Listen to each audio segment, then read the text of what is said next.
করলাম আজ ভিন্নভাবে একটু চিকেন কষা। চলুন দেখে নিই কীভাবে করলাম।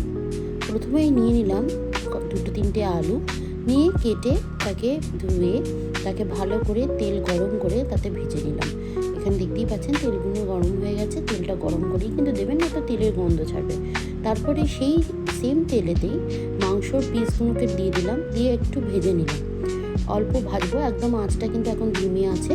আর মাংসর পিসগুলো দিয়ে ভালো করে একটুখানি হলুদ গুঁড়ো আর লাল লঙ্কার গুঁড়ো দিয়ে ভালো করে একটু ভেজে নেবো। এবার ওপর করে উল্টে উল্টে ভেজে নেবো। দেখতেই পাচ্ছেন এখানে আমি লঙ্কা গুঁড়ো হলুদ গুঁড়ো দিয়ে দিয়েছি আর ভালো করে ভেজে নিচ্ছি।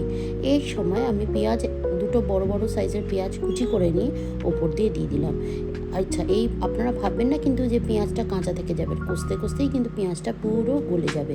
তো এখানে পেঁয়াজটা আমি দিয়ে দিলাম, দিয়ে ভালো করে এবার পেঁয়াজটাকে আমি দেখুন কি সুন্দর আমি পেঁয়াজটাকে এর সাথেই ভাজছি।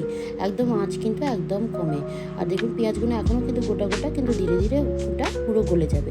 দিয়ে দিলাম একটু আদা রসুন বাটা, 2 চামচ রসুন বাটা আর 1 চামচ আদা দিয়ে এটাকে ভালো করে এখন কিছুক্ষণ কষতে হবে, যাতে আদা রসুন বাটার কাঁচা গন্ধটা আর পেঁয়াজটাও যেন বেশ কিছুটা গলে যায়। এরপরে দেখুন কি সুন্দর রং এসে গেছে, আর পেঁয়াজও কিন্তু প্রায় গলে গেছে, আর তেলও বেরিয়ে এসেছে মাংস থেকে।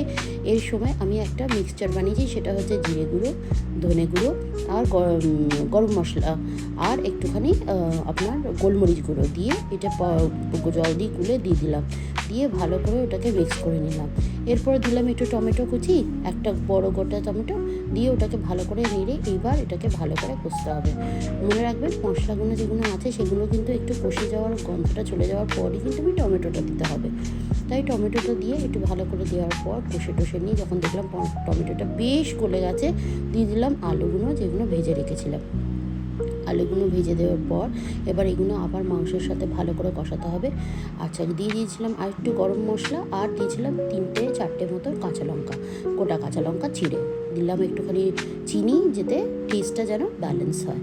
দিয়ে একটুখানি ভালো করে এটাকে কষিয়ে নিয়ে বেশ যখন তেলের ওপর এসে গেছে, দিলাম কিন্তু গরম জল, উষ্ণ গরম জল দিয়েছিলাম, কারণ ঠান্ডা জল দিলে মাংসটা কিন্তু অলরেডি ভাজা মাংস তো শিটে হয়ে যাবে, ওই জন্য দিলাম একটু গরম জল দিয়ে। এবার এটাকে ভালো করে কষিয়ে নিয়ে যখন দেখবেন বেশ তেলের ওপরে এসে গেছে, কিছুক্ষণ একদম ধিমে আঁচে এটাকে রেখে দিতে হবে।